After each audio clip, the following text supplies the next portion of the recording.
Chers confrères, j'ai voulu saisir la presse aujourd'hui et à travers cette presse, l'opinion publique nationale et internationale sur des faits et gestes de certains individus que j'estime au service d'un système qui tente de porter atteinte à ma vie, à ma dignité et constitue pour moi et ma famille et surtout ma compagne Amidatou des actes de persécution.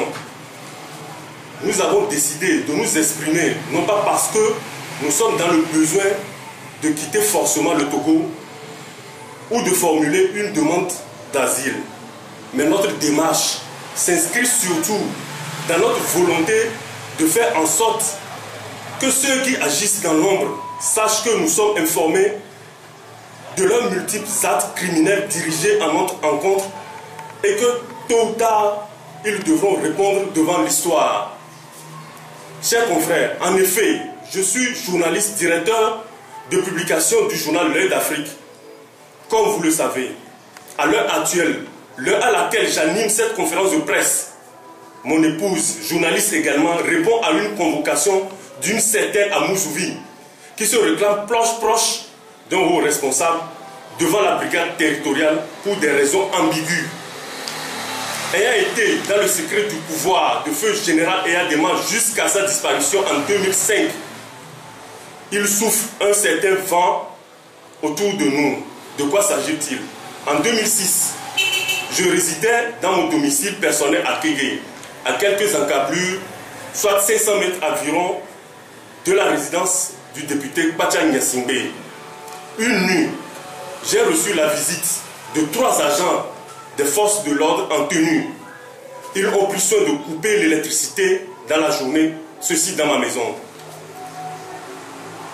Ils se sont infiltrés dans mon domicile en escaladant la clôture, faisant éruption dans ma chambre, me menottant sans questionnement devant mes enfants sous prétexte que j'étais suspect d'avoir fermé mon portail à double tour aux environs de 19 h.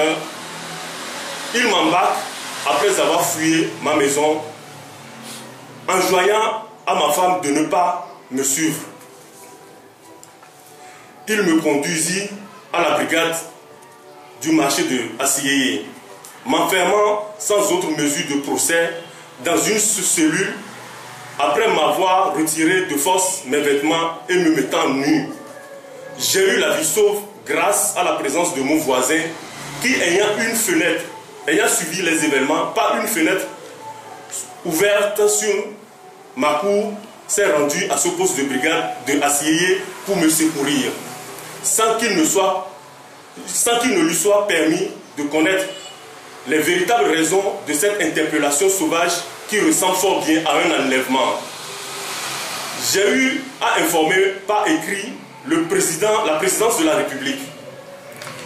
Par la suite, la persistance de cette poursuite m'a obligé à abandonner mon domicile au profit des herbes sauvages, en tenant informé le Haut Commissariat des Nations Unies pour les droits de l'homme par écrit.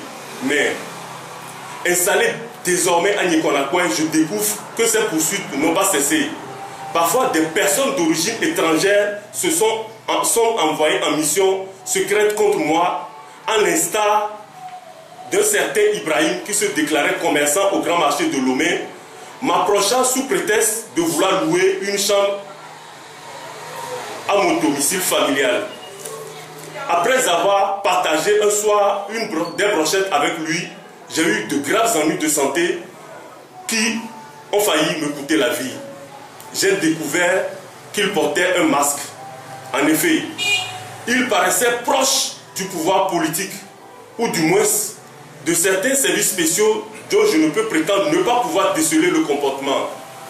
Peu après, j'ai dû retourner me réinstaller dans mon domicile à Kégué. Ce même Ibrahim a continué de me rendre visite et à chacune de ces visites, il prenait soin de me poser des questions à caractère foncièrement politique. Par exemple, quelles sont mes relations actuelles avec la famille présidentielle? Une autre fois, c'était pour m'inviter au carrefour Kégué Pacha, non loin du domicile, de mon domicile, pour désaltérer. Une fois à table, il a été salué par un monsieur du deuxième bureau Ce dernier, je l'ai reconnu. C'est un agent des renseignements. Il lui serrait la main, puis après, moi. Je commençais à voir un peu clair sur les personnages qui me rendaient visite. Et comme je n'avais rien à me reprocher, je suis resté serein. Une fois, une convocation m'avait été adressée par la même brigade d'Assié au motif qu'une personne ayant habité en location chez moi et qui a déménagé et soldé tous les comptes et remis des clés aurait besoin de revenir chercher bizarrement une jarre qu'elle a abandonnée. Ceci 1 mois après son départ. J'ai été détenu toute la journée et forcé à verser pour une jarre 100 000 francs en toute illégalité. Pendant ma détention, le responsable de la brigade d'alors contraint ma femme d'accepter sortir avec lui en échange de ma libération en plus de 100 000 francs versés. Ce responsable prit soin de me retirer, de me réitérer que je pouvais porter plainte, me plaindre n'importe où et que notre temps était révolu. Dans la même semaine, mon voisin qui m'avait porté secours, un certain Abli, a eu un conflit avec un corps habillé qui était en location à son domicile. Il était convoqué par la suite à l'endroit tristement célèbre dans la savane de Lomé 2. Il avait sollicité ma présence et nous y sommes allés. À ma grande surprise, une fois dans l'enceinte, celui qui devait nous recevoir nous a renvoyés vers la gendarmerie comme s'il y avait une situation inattendue, laquelle je me suis demandé. Ma présence peut-être. Peu de temps après, je rencontrais ce monsieur en ville et tentais de l'approcher pour lui présenter mes civilités. À ma vue, il tentait d'abord de m'esquiver. J'ai dû insister pour aller lui tendre la main. Il s'étonna et me demanda « Ah bon, vous m'avez reconnu ?» Une question qui pour moi suscita d'autres interrogations. Pourquoi ne devrais-je pas le reconnaître? Peut-être est-il posté là pour me surveiller? Et pourquoi? Après la suite, d'autres individus assez suspects à la lutte de détectives pour soi-disant des travaux informatiques qui profitent pour enquêter sur ma vie et sur le journal. Il m'a été conseillé qu'il n'était pas assez sécurisant pour moi de vivre seul. Et comme s'il voulait seulement me découvrir dans ma vie privée. Des poursuites tout de même injustes face à l'indifférence de certaines personnalités et autorités. J'ai dû quitter à nouveau mon domicile à Kégué pour habiter ailleurs. Revenu en famille à Nikonakwe, j'ai recommencé la publication de mon journal. Par la suite, je n'ai cessé de recevoir des visites de certains rédacteurs qui viennent à la rédaction pour me piéger, parfois en possession d'enregistreurs allumés, et discuter de sujets sensibles. Ils se reconnaissent. Le motif, enregistrer nos échanges privés et durant les travaux de rédaction pour en faire ce qu'ils savent. Leur matériel de travail surpasse leur capacité financière. Ils les dissimulaient parfois pour que je ne me rende pas compte. Parfois, c'est à l'aide de téléphones portables qu'ils fonctionnaient, des espions dans ma rédaction. Rappelons, en passant que tous les contrats de publicité, rappelons-le en passant, que tous les contrats de publicité m'ont été retirés sous prétexte que je ne tienne pas, sous des prétextes qui ne tiennent pas. D'autres partenaires ont été directs. Et pour l'aide à la presse, n'en parlons pas. Il faut à tout prix me couper des entrées de fonds. Il faut le rappeler qu'au courant du mois de septembre 2013, un ami du quartier à qui je remettais souvent les journaux pour la distribution est venu me voir à 5 h du matin, couler les larmes, qu'il m'a offensé. Je ne savais pas de quelle offense s'agissait-il. Il n'avait pas voulu me le dire, mais selon ses propres dires, il disait, je travaillais pour ces gens. Ils ne me payent pas. Ils ne me donnent pas. Ils me donnent uniquement des crédits téléphoniques. J'étais stupéfait de sa déclaration et attendais de voir la suite.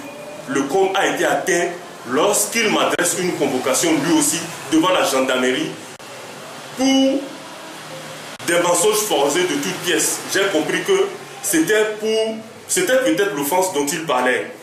Il avait été recommandé pour agir ainsi et qu'il ne serait rémunéré que lorsque la mission à lui confiée serait accomplie. Dieu est mon témoin.